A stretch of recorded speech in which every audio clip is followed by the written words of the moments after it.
Hi everyone, welcome back to my channel.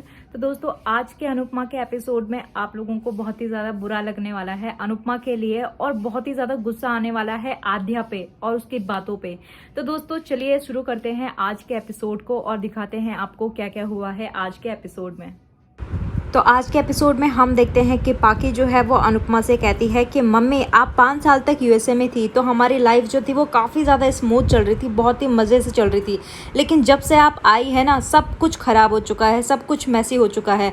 और अगर आपके अंदर थोड़ी सी भी चिंता है ना अपने बच्चों के लिए, तो प्लीज़ उस पेपर पर साइन कर दीजिए। और तभी वहाँ पर काव्या अनुपमा से कहने लगती है कि अनुपमा, ये तुम्हारे ही बच्चे हैं ना, या हॉस्पिटल में बदल गए थे। और तभी हम देखते हैं कि अनुज भी कहने लगता है और कहते हैं कि ये बचपन से ही ऐसे थे, कुत्ते की दुम तो कभी सीधी हो ही नहीं सकती। पहले गलती करेंगे, फिर माफी मांगेंगे, फिर रोएंगे धोएंगे, फिर दोबारा से गलती करेंगे। बस यही लगा रहता है इन लोगों का। यहाँ पर सब के सब घर वाले यहाँ पर सेल्फिश हैं, सिर्फ अनुपमा सही है, क्योंकि यही दूसरों के बारे में सोचती है, सभी घर वालों के बारे में सोचती रहती है। अपना सुख वो सबके साथ बांटती है और अपना दुख जो है वो अकेले में सहती है। और तभी वनराज कहने लगता है कि ओ भाई साहब, अपनी अनुपमा का जो जाप है ना वो अपने घर में जाकर जापिएगा, यहाँ पर जरूरत नहीं है हमारे घर में जापने की। और तभी अनुज जो है वो काव्य से कहने लगता है कि काव्य, तुम कह रही थी ना कि ये बच्चे अनुपमा तुम्हारे ही हैं या नहीं, बट अनफॉर्चुनेटली ये इनका एक भी गुण जो है अपनी माँ के ऊपर नहीं आया, अपने बाप के ऊपर गया है सारे के सारे गुण। और तभी वनराज जो है वो अनुज को मुंह बंद करने के लिए कहता है, लेकिन अनुज कहता है कि जब तक तुम्हारी ये बदतमीज औलाद अन्नू के साथ ऐसा व्यवहार करेंगी, मैं अन्नू के साथ कंधे से कंधे मिलाकर उसका साथ दूंगा, चाहे फिर कोई भी अन्नू के साथ खड़ा हो या ना हो, मैं खड़ा रहूंगा। और ये सारी बातें जो है वो आद्या भी दरवाजे के अंदर से, रूम के अंदर से सुन रही होती है और उसको बहुत ही ज्यादा गुस्सा आ रहा होता है। और तभी वो मन ही मन के अंदर कहने लगती है कि अनुपमा जोशी के लिए तो पापा किसी की जान भी ले सकते हैं। और तभी हम वनराज को देखते हैं जो कि कहता है कि अनुपमा से कि तुम्हारी वजह से इस घर में बहुत ही ज्यादा ड्रामा हो चुका है और अब मैं नहीं चाहता कि इससे ज्यादा ड्रामा हो, तो प्लीज इस एनओसी पर साइन करिए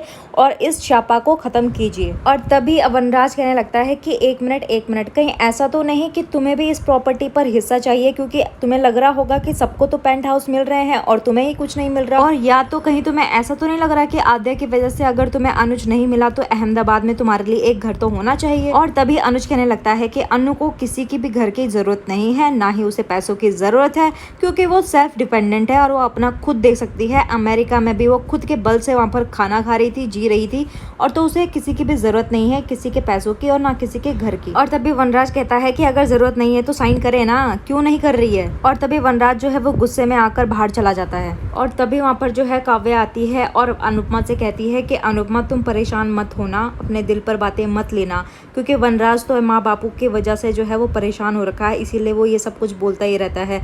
और बच्चे तो ऐसे ही हैं, बेकार से बच्चे हैं ये, प्लीज उनकी बातों को तुम दिल पर मत लेना। और तभी अनुपमा कहती है कि मेरी चिंता करने की कोई जरूरत नहीं है, वनराज तो ऐसे ही है, हमेशा से जली कटी बातें सुनाता है और बच्चे तो हमेशा से उल्टा ही बोलते हैं। और कहती है कि इस वक्त मुद्दा ये नहीं है, मुद्दा ये है कि मेरे माँ और बापूजी वहाँ हैं और मैं अपने माँ और बापूजी को आश्रम में बिना बच्चों के नहीं देख सकती, अपना घर छोड़कर वो लोग वहाँ रहे ये मैं नहीं देख सकती। और वो फूट फूट कर रोने लगती है। तो तभी हम अगले सीन में तपिश को देखते हैं जो कि डिम्पी से कहता है कि मुझे अर्जेंटली काम से जो है वो मुंबई जाना पड़ेगा, उसके लिए सॉरी। और तभी वहाँ पर डिम्पी कहने लगती है कि तुम मुझसे गुस्सा हो क्योंकि मैंने प्रॉपर्टी पर हिस्सा मांगा। और तभी तपिश कहने लगता है कि किसी भी आदमी के लिए घर जवाई बनना आसान नहीं होता, मैंने बनना चूज किया क्योंकि मुझे इस घर का हिस्सा बनना था, और अब यही घर जो है वो टूटता हुआ और बिखरता हुआ दिख रहा है। और ऐसे में सभी घर वाले जो है अपने अपने हिस्से मांग रहे हैं और तुम भी हिस्सा मांगने लगी। अंश मेरा बेटा है और उसकी सारी जिम्मेदारी मेरी है और तुम्हें मेरे पे भरोसा नहीं है क्या। और तभी वो कहने लगता है कि एनीवेज मुझे अब मुंबई निकलना है और तुम अपना ध्यान रखना। तो तभी हम अगले सीन में देखते हैं कि अनुपमा जो होती है वो आद्या के लिए खिचड़ी लेकर आती है और आद्या को खाने के लिए कहती है कि खा लेना। और तब भी आद्या कहने लगती है कि खिचड़ी तो आपने सबकी लाइफ बना दी है, सब लोगों की लाइफ को आपने खिचड़ी कर दिया है।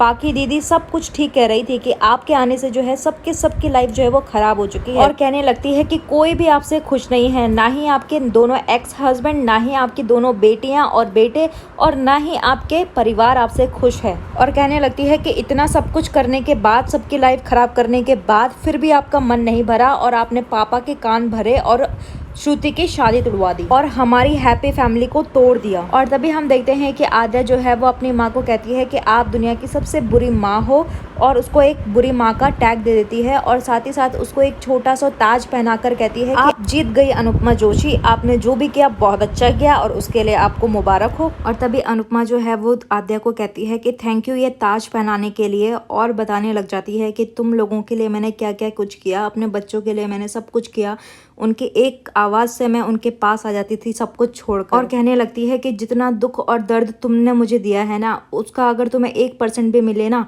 तो तुम लोग सह नहीं पाओगे, पर मैं सब कुछ सहती हूँ क्योंकि मुझे ऐसा लगता है कि मेरे बच्चे हैं। 1000 बार अपने आप से कहती हूँ कि बस नहीं, अब हो गया, अब बहुत हो चुका है, लेकिन फिर भी तुम लोगों को माफ कर देती हूँ। और कहने लगती है कि मुझे तो सिर्फ तेरे पापा और तेरी खुशियां चाहिए थी, हमेशा हमेशा तुम्हारी खुशियां ही चाहिए। और तभी आद्या कहने लगती है कि ओ रियली, आप सच में हम लोगों को खुश दिखना चाहती हैं, आप हमारे लिए कुछ भी कर सकती हैं हमारी खुशियों के लिए। और कहने लगती है कि सच में आपको हमारी खुशी चाहिए तो आप हमारे लिए कुछ भी कर सकती हैं जो मैं बोलूंगी तो। और तभी अनुपमा कहती है कि हाँ बेटा, मैं सब कुछ करूंगी जो भी तू बोलेगी। और तभी आद्या कहने लगती है कि अगर आप मुझे खुश देखना चाहती हैं तो पॉप्स की जिंदगी से हमेशा हमेशा के लिए चली जाइए। और आद्या की ये बात सुनकर जो है अनुपमा बहुत ही ज्यादा परेशान हो जाती है, चौंक जाती है।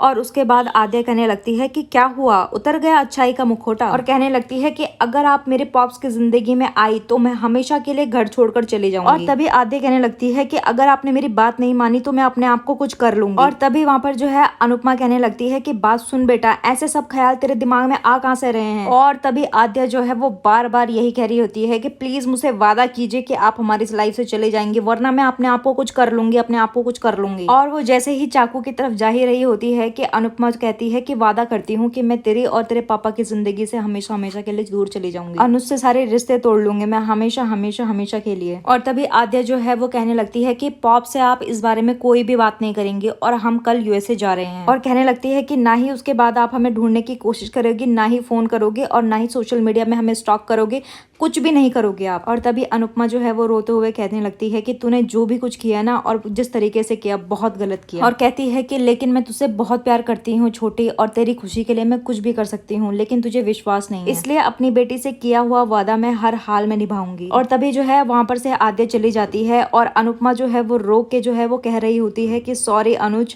अनुपमा और अनुज कभी भी मान नहीं बन सकते। और तभी हमें अनुपमा को दिखाया जाता है जो कि बहुत ही ज्यादा इमोशनल हो रखी होती है और बहुत ही ज्यादा रो रही होती है और सारी चीजें याद कर रही होती है जो भी उसने अनुज के साथ बिताई हुई यादें थी। तो दोस्तों आज का ये एपिसोड यहीं पर एंड होता है और मेरे को तो आज इस आद्या पे इतना ज्यादा गुस्सा आ रहा है, ऐसा लग रहा है कि साले ऐसी औलाद होने से अच्छा है कि ना ही हो।